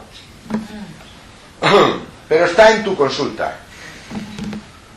Y por lo tanto es tu responsabilidad, si tú estás en tu consulta, claro. Porque si en ese momento, en vez de estar en mi consulta, estoy en mi prestigio, estoy en mi reconocimiento, estoy en mi bolsillo, estoy en mi fama, lo que estoy es deseando que el paciente coja la puerta y se marche. Entonces ya me inventaré cualquier truco para llegar a una tensión donde se vaya. Y se acaba yendo. Pero entonces tú no estás donde tenías que estar, que es tu consulta. Entonces, ¿qué haces? Se le ha dado la clave, visualizar por él. ¿Y eso se puede hacer? ¿Y eso funciona? Handicap que te encuentras ahí. Pero, o sea, ¿se visualiza antes o después? O durante. Claro. O después. Si usted se guarda un ratito toda la noche para pensar en su paciente, hágalo toda la Pero noche. se manda a volver a la consulta otra vez, o ya es simplemente desde lejos. No, tú le dices que me gustaría verte dentro de un mes. Me gustaría verte dentro de un mes. Luego vendrá o no vendrá. Se puede usted llevar una sorpresa de lo que viene dentro de un mes. Se puede llevar una sorpresa de lo que viene dentro de un mes. Entonces, ahora lo haces tú y entonces te guardas por la noche 10 minutos, no necesitas más. 10 minutitos. De esos 10 minutos que se tardan en que desde que uno se mete en la cama hasta que se duerme. Donde a uno se le pasan por la cabeza pues el gol que debió marcar fulanito que no lo metió y estás 10 minutos cabreado, me cago en la mano y viendo que está adelantado el equipo que venía detrás. Esos 10 minutos donde uno está recordando la última bronca con el hijo y todo eso, pues esos 10 minutos se los utilizas para visualizar ese momento más ideal de todo, porque además hay silencio. Entonces te visualizas a los pacientes. Y visualizas su patología y visualizas lo que tú crees que él debería haber hecho. Y entonces te vas a sorprender ahí, porque vais a encontrar una dinámica maravillosa. Cuando hagas eso vas a encontrar cosas que te van a venir de golpe y que no te las imaginabas. Y luego en la consulta vas a comprobar que eran verdad. Miren, yo les reto a que entren en eso, es una magia. Es una magia maravillosa porque en ese campo van a ver ustedes lo que significa el campo unificado de conciencia. Es como un Reiki. Sí, yo no sé de Reiki, pero por lo que oigo debe ser lo mismo. Y entonces uno empieza a visualizar y ahí se juega el como si. De pronto es como si una arteria estuviera taponada. Y uno va haciéndole la visualización por la arteria y de pronto se encuentra taponada una arteria. Además donde menos se lo esperaba. ¿Y qué hace uno? Pues visualiza con un láser cómo es capaz de... ¿Se acuerdan el viaje alucinante? Aquella película donde un submarino lo ponían chiquitito y lo metían por ahí. Divertidísima esa película. háganla, se puede hacer todos los días. Y métanse por las arterias y vayan al sitio donde vayan y hagan destrucción de un coágulo, y destruyan un coágulo, y vean ustedes la pierna del paciente al día siguiente como está de calentita. Y esa es la sorpresa, cuando vuelves a ver la pierna del paciente al día siguiente está calentita. Pero más te sorprende si en ese momento lo estás haciendo en la consulta y a los 15 segundos de haberlo hecho tiene la pierna caliente.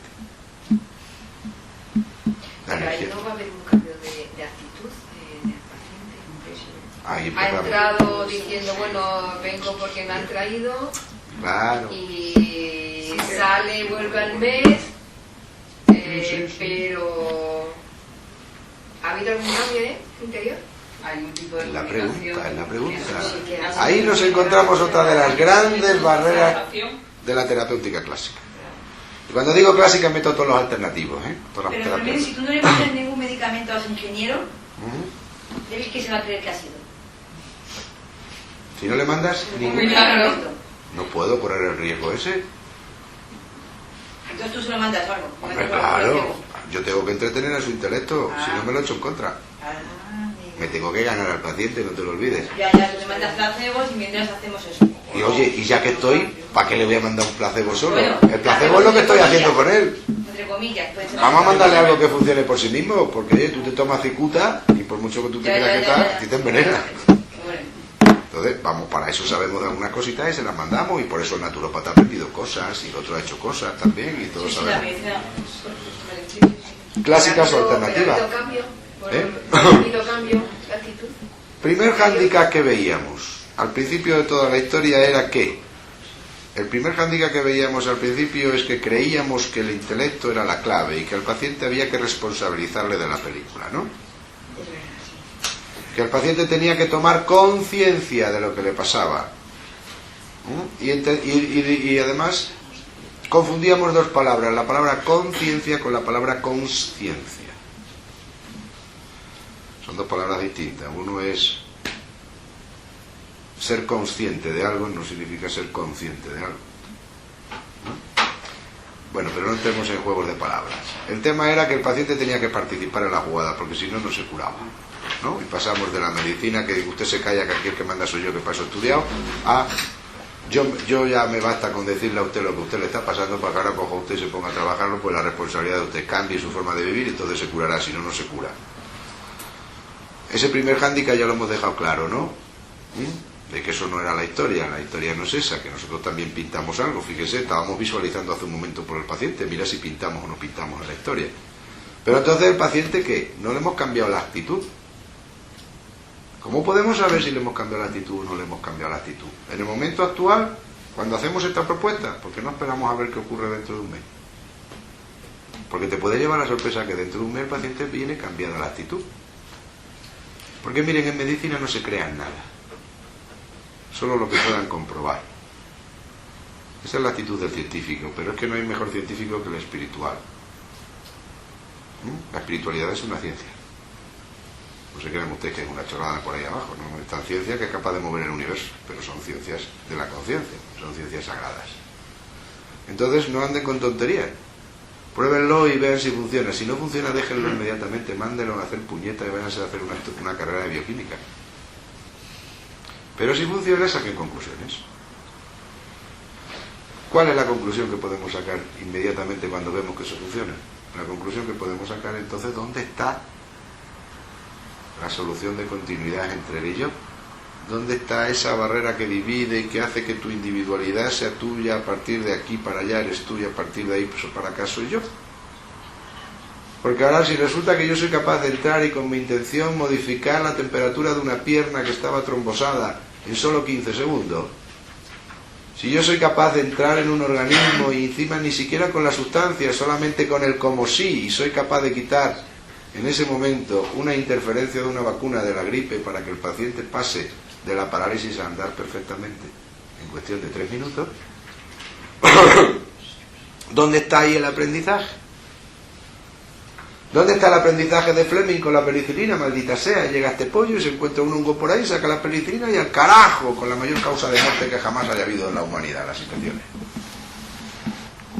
Claro, con toda esta historia que nos estamos montando de espiritual, de la toma de conciencia y tal, empezamos a limitar a la conciencia solamente en actos heroicos. La conciencia es aquello que aparece en actos maravillosos, heroicos, milagrosos.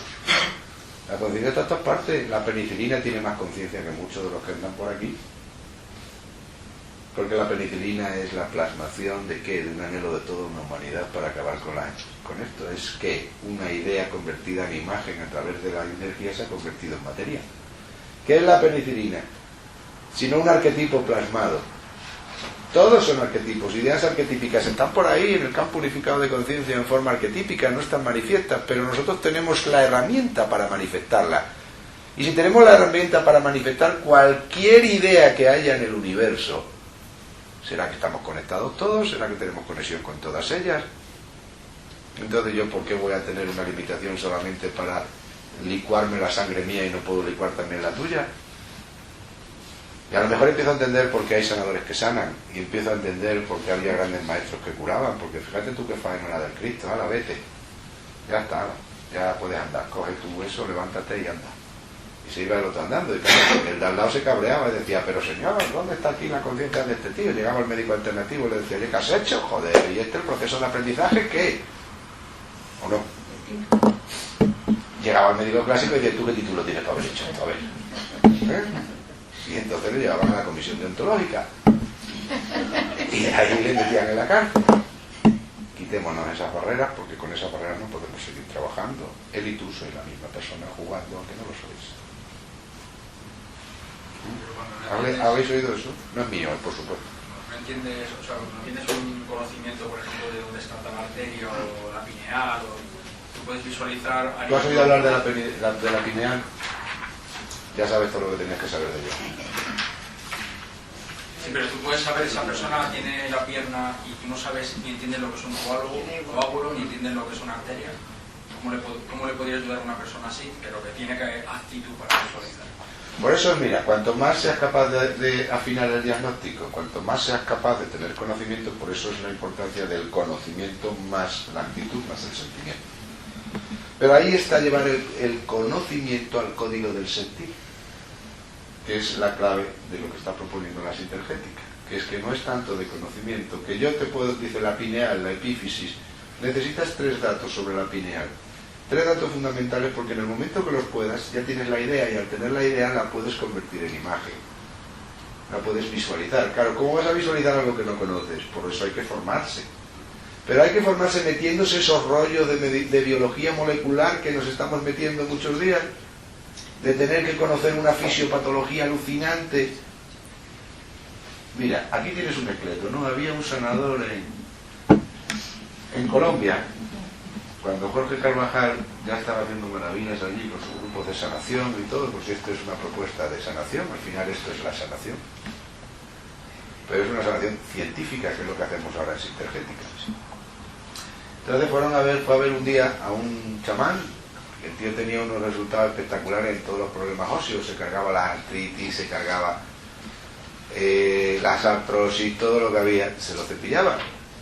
Entonces este hombre fue a verlo porque ellos llevaban mucho tiempo manejando con el tema de visualización, el tema, y no eran capaces de vez en cuando venía algún resultado, pero no como hablaban de este hombre y como veían él cantidad de gente. Pues fui a fulano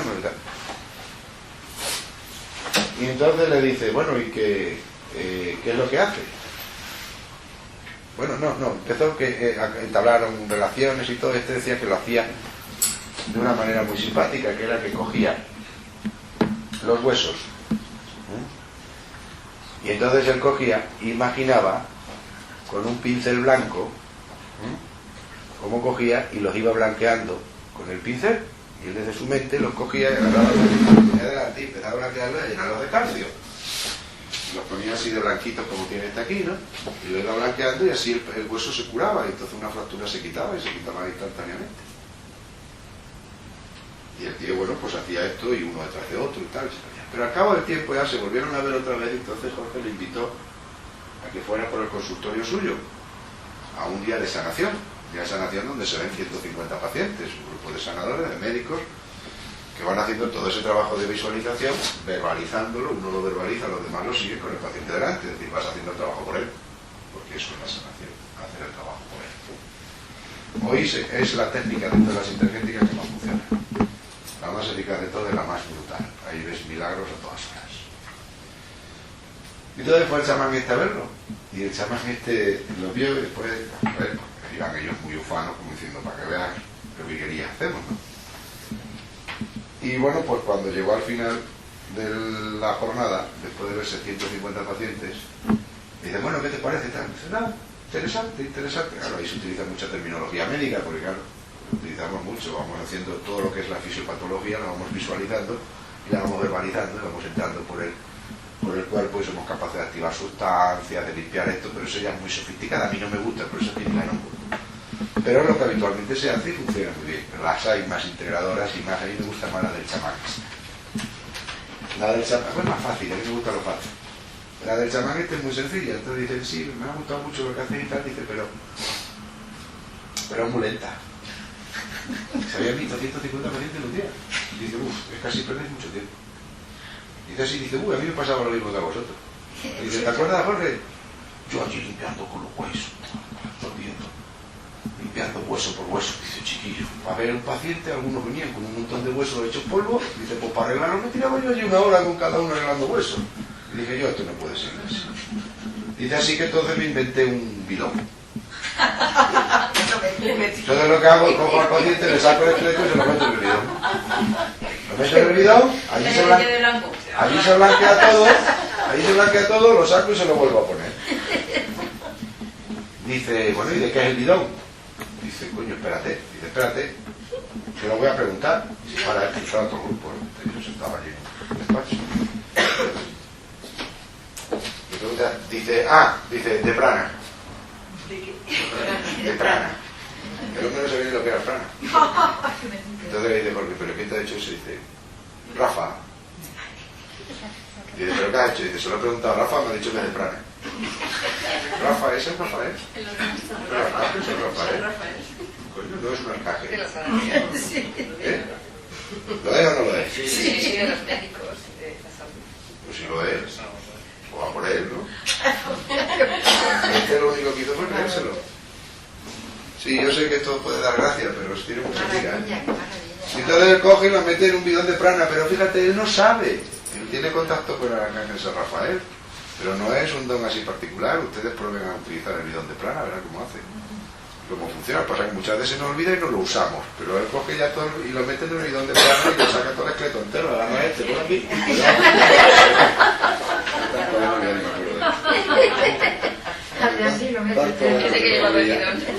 Tantos años que no lo veía ya.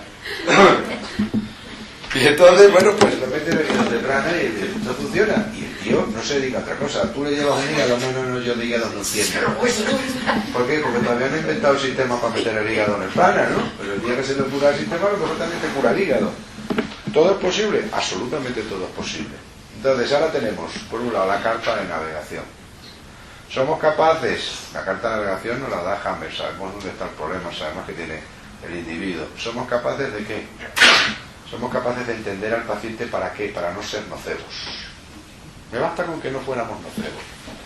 ¿Tenemos posibilidad de implicar al paciente? Lo implicamos en el tema de la visualización, lo implicamos en el tema de la génesis de una actitud con C. En ningún momento, y tratamos de evitarle. Mire, si la mayor parte del tiempo en la consulta nos pasamos evitando males, es decir, impidiendo que se estropee, no curando. ¿Me entienden?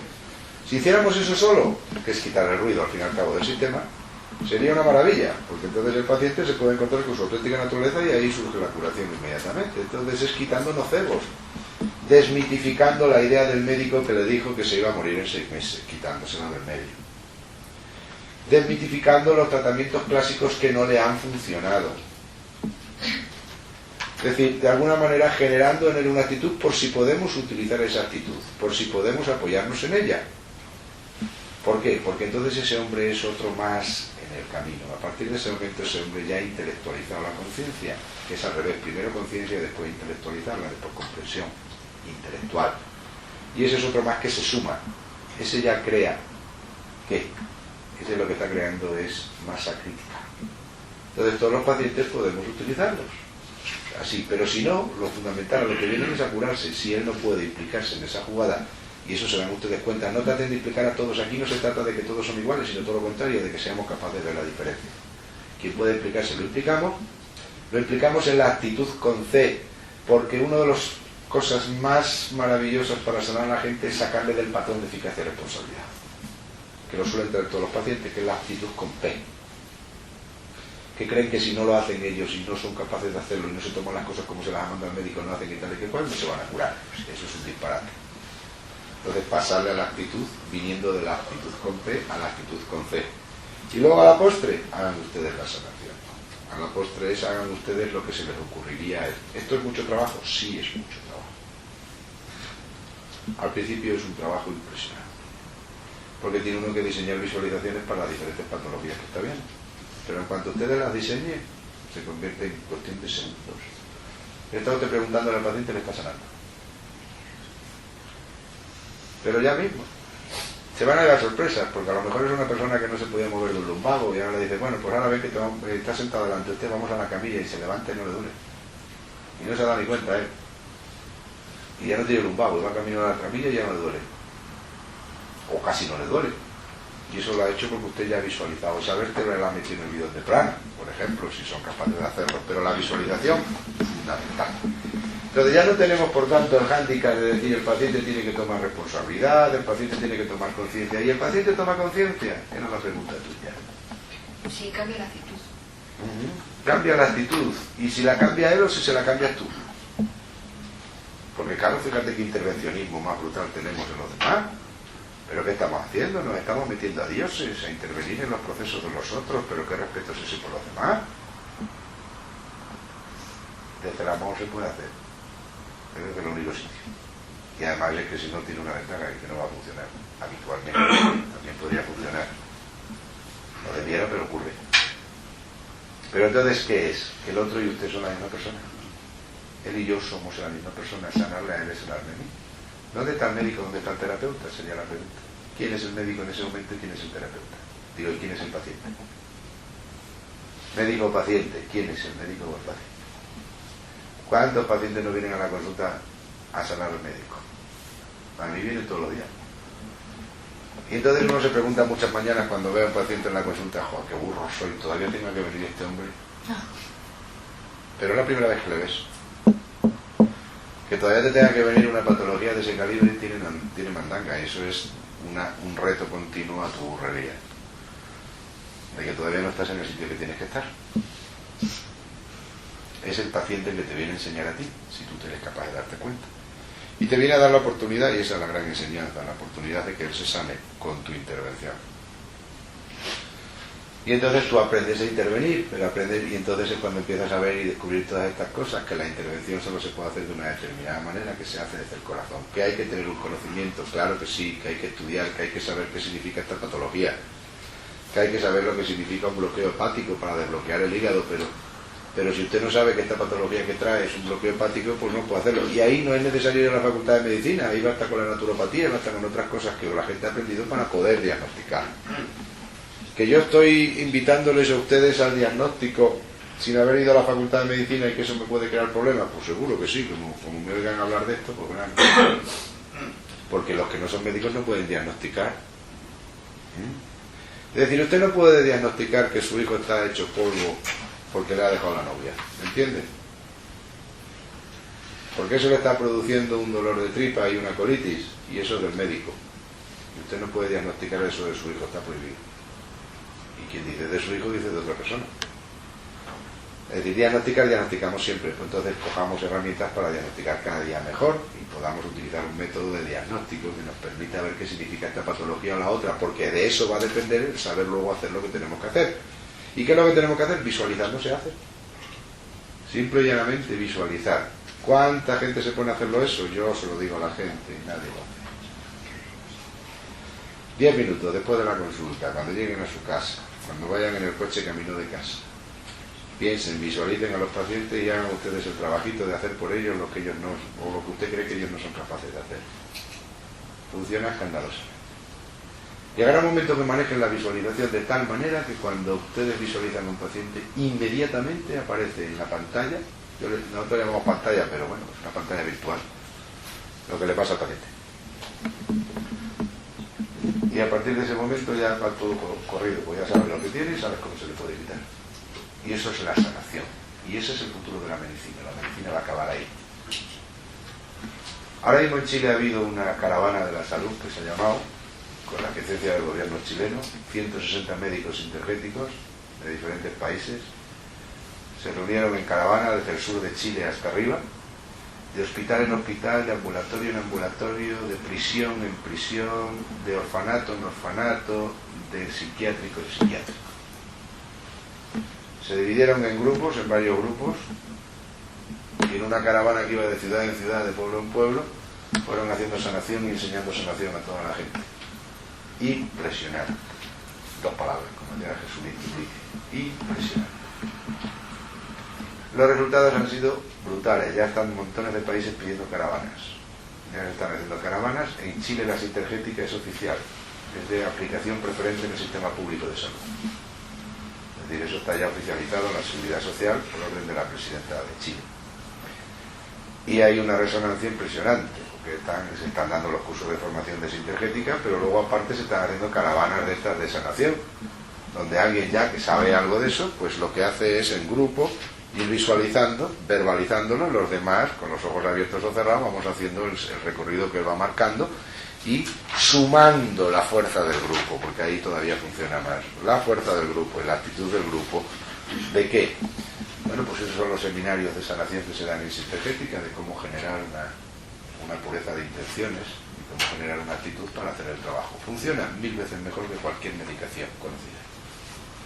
Ahí ves milagros todos los días. Si ustedes vieran, por ejemplo, el von Recklinghausen, ¿saben lo que es? La neurofibromatosis de von Recklinghausen, enfermedad cromosómica, congénita, desaparecer íntegramente en sanación, y uno y otro y desaparecen. Si alguien dice que se está curando el von Recklinghausen, lo meten en la cárcel. Así que yo no he dicho nada, pero los he visto en Colombia como remitir en 2 meses completamente desaparecer, de tener unos bultos y unos fibromas por todo el cuerpo, estar completamente destrozada la columna, en silla de rueda completamente, a verles simplemente llevando un bastón en la mano por si las moscas, pero andando perfectamente por la consulta 3 meses después.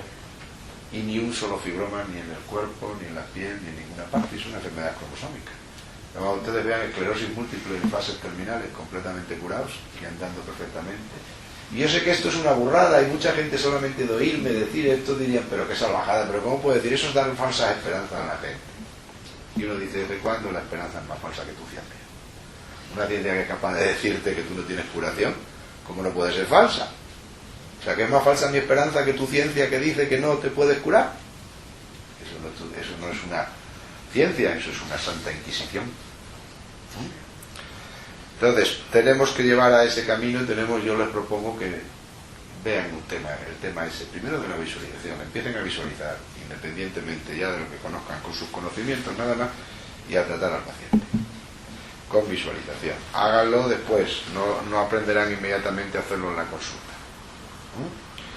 Pero luego lo pasarán a la consulta y lo irán haciendo, y a la vez que el paciente le va contando lo que le pasa, usted está viendo lo que le pasa, porque solo su palabra le está llevando al sitio, y entonces usted sabe lo que hay ahí y está viendo cosas y usted está limpiando, y ahí utiliza 3-4 técnicas de nada, utiliza los colores, el verde, de lo que es el azul, de lo que es el rojo, de lo que es el violeta, para qué sirve cada uno. Es un código. Cada uno tiene su código, puede usted inventar su código. Fíjese el código de este señor, era un bidón de prana, ni siquiera sabía que era prana, él sabía que yo había un bidón, lo metía ahí, el hueso salía blanco y su código era el bidón. Por eso tenía que sacarle el excreto por arriba a todos los pacientes, virtualmente, claro, y se lo metía en el bidón. Y ese era su código de lectura, para él eso estaba claro y por eso funcionaba. Pero que no es tan difícil. Pero ahora encima tiene la herramienta de Hammer. Y entonces puede ir al físico y a una octava superior, puede ir también al psiquismo del paciente, a las emociones del paciente. Sane la relación de esta señora que tiene un cáncer de mama con su pareja. Puede sanar también la relación. Y hay procedimientos en sanación que se hacen. Es llevar a tu corazón la imagen de la pareja. A través del corazón de ella lo llevas a tu corazón y de aquí lo transmutas a tu alma. Es decir, hay muchas técnicas para hacerlo. Solo quiero decirles que las hay, que funcionan. ¿Vale? Bien, más dudas sobre Hammer. Porque llegado a este punto, ¿ahora qué? ¿Qué se les ocurre? A ver, ¿qué otra actitud tenemos ante el paciente? No sabemos hacer sanación, no sabemos hacer visualización, no sabemos hacer ninguna historia de medicina clásica. Entonces, ¿qué podemos hacer con un paciente? La depresión profunda que una persona, pero como resulta que está en constelación, y tú has dicho que las dos o nada, pues yo por ejemplo, pues no lo sé, voy a intentar con la visualización, pero Venga, y estamos en un paciente que decimos tenemos una depresión. Vamos a ver casos clínicos, ¿no? Tenemos un paciente con una depresión, ¿no? Depresión nerviosa. ¿Eso qué era a la luz de Hammer? Conflicto territorio más un problema. Un conflicto, ¿no? los conflictos con los dos. Sí. Los dos. Frustración afectiva o frustración sexual o frustración de pareja, digamos, con un problema también de pérdida del territorio. ¿Vale? Primera historia, saber cuál ha sido el primer conflicto. ¿Cómo podemos saber cuál ha sido el primer conflicto? Oye, si es un niño que de pequeño se separa de su familia, ya empieza ahí. Eso puede ser una pérdida de territorio, está clarísimo, ¿no? Pero entonces tiene que ser un niño diestro.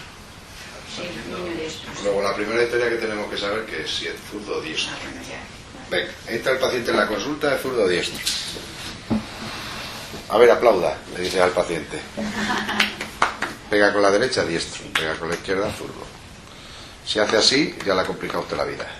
Entonces hay que buscar otra técnica. No, pero aplauda esté bien, como si tuviera que estar como haría. Entonces cuando usted hace este gesto, él entonces toma automáticamente el gesto. Entonces hace así, ya es diestro. Si no hace así, es zurdo. ¿Vale? Ya lo tenemos. Entonces entra en la consulta, viene con una depresión, es diestro. Primer conflicto, pérdida de territorio. Entonces, ¿cómo fechamos eso? Primero habrá que quitarle lo último, no lo primero. No, para quitarle vamos a quitarle lo primero, pues le quitamos lo primero, entonces ya no puede constelar, se va al otro hemisferio. Ya se me carga el otro, porque ya ve la vida de una manera diferente. A ver, venga, ideas. Comentaste que había que empezar por el segundo conflicto del hemisferio izquierdo. No, empezamos, si yo dije eso, fue una equivocación. Ah, sí, pues eso es así. ¿Lo dije? Sí, yo lo tengo por el último. El caso del Empezar por el diestro, último. Y si podían ser los dos a la vez, mejor. Empezaste por empezar. Pues ahí fue una equivocación. Funciona, también, Ah, bueno. Pero la más rápida y mejor, donde puedo tener garantía de que se me quiten los dos, es empezando por el primer conflicto. Ahí me puedo llevar la constelación entera de un plumazo. Porque ten en cuenta que el segundo conflicto se hace porque me obliga, porque estoy viendo la vida desde ese hemisferio nuevo en el que me he tenido que ir. ¿Entienden? Pero si yo ya limpio por ejemplo, yo tengo un conflicto de territorio y un conflicto con mi pareja. Eso estoy en depresión. Frustración de pareja. Pero estoy en frustración de pareja porque ahora miro a mi pareja desde el hemisferio izquierdo. Porque tengo bloqueado por el conflicto de territorio el hemisferio derecho. ¿Vale? Si a mí me quitan ahora el conflicto del hemisferio derecho, ya no puedo mirar a mi pareja desde el hemisferio izquierdo, porque al tener libre el del hemisferio derecho lo miro desde aquí, y aquí no conflictúo. Conflictúo en el izquierdo. Lo que pasaba luego, ¿no? Que botaba sangre. Exactamente. Se puede hacer al revés también. Pero lo primero, vamos a corregir eso, irme al conflicto inicial. Averiguar el primer conflicto. ¿Cómo se averigua el primer conflicto? Muchas veces empezando por el último. De averiguación, sí. Es decir, ¿cuándo entró usted en depresión? Si entró usted en depresión hace 3 años, pues ya sabemos que hace 3 años, en un diestro, para entrar en depresión hubo un conflicto de pareja. Luego empiezo por el revés. La pareja fue lo último, que esa fue el segundo conflicto. Porque el segundo conflicto en un diestro tiene que ser el de frustración de pareja, porque el primero es la pérdida de territorio. ¿Ok? Cuidado que a veces van a entrar los dos a la vez, más o menos empiezan uno al lado del otro. ¿Por qué? Yo tengo problemas, yo soy profesor, por ejemplo, tengo problemas en mi trabajo, en mi instituto, donde estoy dando clases, pero no he llegado a conflictuar todavía. Entonces yo me voy, y con los problemas que tengo también en mi casa, con mi mujer, que los tengo, tampoco me hacen conflictuar. ¿Vale? Porque tanto a mi trabajo como a mi mujer la estoy mirando desde mi hemisferio dominante, que es el hemisferio derecho. Es decir, de alguna manera, yo me basta, desde el hemisferio derecho, con tener a mi hembra. Es biológico, pero es real, tenerla en mi ambiente, tenerla todavía en casa, estar en mi casa y tal. Y aunque se queja mucho en todas las historias, pero está ahí. Y además yo lo tengo controlado. Lo tengo controlado porque sé que no me va que no se va a ir porque al fin y al cabo mi mujer dejó los estudios y todo al casarse conmigo y tampoco tiene mucho sitio donde marcharse. Es decir, que el hombre es así, y lo podemos hacer así desde el hemisferio derecho. Y tengo problemas en el trabajo, pero no he llegado a conflictuar en el trabajo. De pronto en mi trabajo, pues el puesto que yo tenía me lo quitan para dárselo a otro que tiene menos méritos que yo y pierdo el territorio. Y ahí conflictúo, ¿de acuerdo? Y he hecho un conflicto de pérdida del territorio. Y entonces ahora en ese aspecto me voy al hemisferio izquierdo. Ahora ya toda la vida la veo desde el hemisferio izquierdo y ahora veo a mi mujer desde el hemisferio izquierdo, y ahí lo que antes no me importaba ahora me importa. Y ahora me doy cuenta que todo ese tiempo que a mí no me ha importado con tal de que mi mujer estuviera en casa, tratarla mejor o tratarla peor, ahora me doy cuenta de que mi mujer se ha separado de mí, que mi mujer en realidad, aunque viva en mi mismo techo, no me quiere ya, que incluso se ha decepcionado de mí. Lo que antes me hacía esos desaires, me decía, vale, calla, lo que tú digas. Desde el hemisferio derecho eran una cosa, el hemisferio derecho era, bueno, ve, al final se rinde, la tengo dominada y tal. Desde el hemisferio izquierdo, es decir, esta ya no siente nada por mí, del hemisferio izquierdo es donde me he dado cuenta que ya no siente nada por mí. Cuando una mujer dice me voy de casa, muchas veces, ¿qué ocurre? Que entonces el marido reacciona, el marido se da cuenta. Se da cuenta de que se le ha ido a la mujer, de que la tenía abandonada, de que la va a perder. ¿Cómo puede darse cuenta un marido de eso desde el hemisferio derecho? No puede. Entonces, ¿qué pasa cuando la mujer dice me voy de casa y te quedas y ya no aguanto más? Pierde él el territorio, hemisferio derecho. Y al perder el territorio ve a su mujer desde el hemisferio izquierdo y dice, ¡ay, coño, espera, cariño, que no me he dado cuenta! Y ahora me doy cuenta de lo importante que eras para mí. Pero es que solo me doy cuenta de lo importante que eras para mí desde el hemisferio izquierdo. Desde el hemisferio derecho no, pero el hecho de la separación lleva consigo la pérdida de territorio para mí. Me hago un conflicto ahí, entonces me voy al hemisferio izquierdo y ahora veo la historia de mi mujer que se va de casa ya no como una pérdida de territorio, sino ahora como una pérdida afectiva. Mi mujer no me amaba, pero ¿qué he hecho yo? Por Dios, pero ¿cómo he tratado a mi mujer así? Y si ahora no lo consigo, ¿qué ocurre? Pues que mi mujer al final se va, ¿y cómo me quedo yo en la casa? En depresión. He hecho conflicto los dos, ¿me entiendes? Y he hecho el conflicto de depresión. Luego, ¿qué tengo que sacar? Tengo que sacar el primero, que es la pérdida de territorio. El que hablábamos antes, mi trabajo. Si en mi trabajo estaba mal, ¿qué ocurre? Que al estar mal mi trabajo, yo le he estado dando importancia a mi trabajo, he estado peleando el territorio. Mi mujer era otra también que formaba parte del territorio, pero no la estaba atendiendo. De pronto yo en el trabajo me quitan el puesto que esperaba o el que tenía y se lo dan a otro, hago conflicto en el territorio, llego a casa y encima me encuentro que mi mujer, ahora me doy cuenta, mi mujer ya se ha desconectado de mí, ya no me quiere como me quería antes, ha perdido toda la magia, entonces ahora no tengo nada, ahora me deprimo y entro en depresión nerviosa. Tengo un procedimiento que es trabajar el tema, aprovechar la oportunidad para trabajar a la mujer, y trabajar el tema con mi mujer y ampararme en mi mujer para salir de la depresión, pero me dejaría el conflicto activo del territorio en el otro lado. Salgo de la depresión, pero tengo activo el territorio en el otro lado. Entonces vayámonos al del territorio. Resolvamos el del territorio. Es decir, transmutemos lo que para nosotros significa el haber perdido el puesto de trabajo. Empecemos a darnos cuenta, no el puesto de trabajo, sí, bueno, el puesto de trabajo, a lo que aspiramos, el escalafón. Eso nos pone de manifiesto que la parte que a nosotros, y ahí entramos con todo lo que hemos estado hablando hasta ahora. ¿Dónde te aprieta el zapato? Ahí te aprieta el zapato. Tú ya sabes dónde le aprieta el zapato a ese paciente. Entonces ahora es lo que tiene que desdramatizar la importancia del trabajo. ¿Me entiendes? Pero esa importancia del trabajo era un patrón de eficacia y responsabilidad que él tenía. Por eso cuando uno tiene ese patrón aspira a conseguir una meta y si no coge la meta se viene abajo. Esa es la chiquita o el chiquito que está preparando oposiciones. Cuando no las aprueban acaban todos zumbados. Porque cargaron toda su historia ahí. Entonces, dime. En ese caso que has puesto, si rebase el primer conflicto, en la mayoría de los casos se repararía el segundo, ¿no? Se resuelve el segundo porque a partir del momento que ya tiene el territorio otra vez recuperado aquí, su mujer la vuelve a ver desde el hemisferio derecho, pero ahora es donde hay que seguir ahí sí que hay que seguir en la terapia para que ahora se dé cuenta de valorar dentro de la recuperación del territorio. Está el cambio de visión sobre el territorio. ¿Puede ver desde el hemisferio derecho ¿A la mujer de otra manera? Claro. Es que no es obligada. Solamente entra la visión biológica cuando tú no tienes esa función en el psique. En la psique. ¿Me entiendes? Porque muchos hombres de la parte derecha valoran muchísimo a su mujer, la tienen mucha estima a su mujer y saben lo que su mujer significa y no viven a la mujer como como un miembro, una pieza de mi territorio, como la hembra que ve el ciervo de mi territorio, y eso se puede hacer también desde el hemisferio derecho. Ahora, cuando ahí tu psiquismo no está funcionando, tú estás viendo a la mujer, cuando tu psiquismo está metido en otra historia, que es la consecución de territorios más amplios, puedes estar viendo a la mujer como esa hembra que está ahí todavía mientras tú estás luchando por el territorio. Entonces empezamos por el primero, corregir eso, por el primer conflicto que salió, tratar de averiguarlo. Y entonces averiguamos de decir, al paciente el interrogatorio sería: tú has tenido un conflicto de pérdida de territorio en el trabajo, suele ser en el trabajo fundamentalmente, en el trabajo o en las propiedades, si ha sido una quiebra de una empresa, una cosa de esas. ¿Tuviste algún problema de trabajo antes? Esto es de la infancia, no tiene nada que ver, esto es de la infancia. La depresión. ¿De qué edad tiene el niño? Ya no es un niño, pero de toda la vida la arrastramos. Bueno, eso es un diagnóstico equivocado, evidentemente eso no es una depresión. Maníaco depresivo. Sí, maníaco depresivo lo puedes tú Como dicen. tipificar o te lo puedes tipificar, pero hay que, la depresión son esos dos conflictos ahí. Maníaco depresivo, bueno, cuidado, puedes, sí, bueno, pero es que tú puedes estar ahí provocando historias que no sean tuyas, que vengan detrás, y ahí entramos en un campo ya que es más sutil y hay que hablar de él a micrófono cerrado, porque ese sí no me gusta que ande por ahí bailando.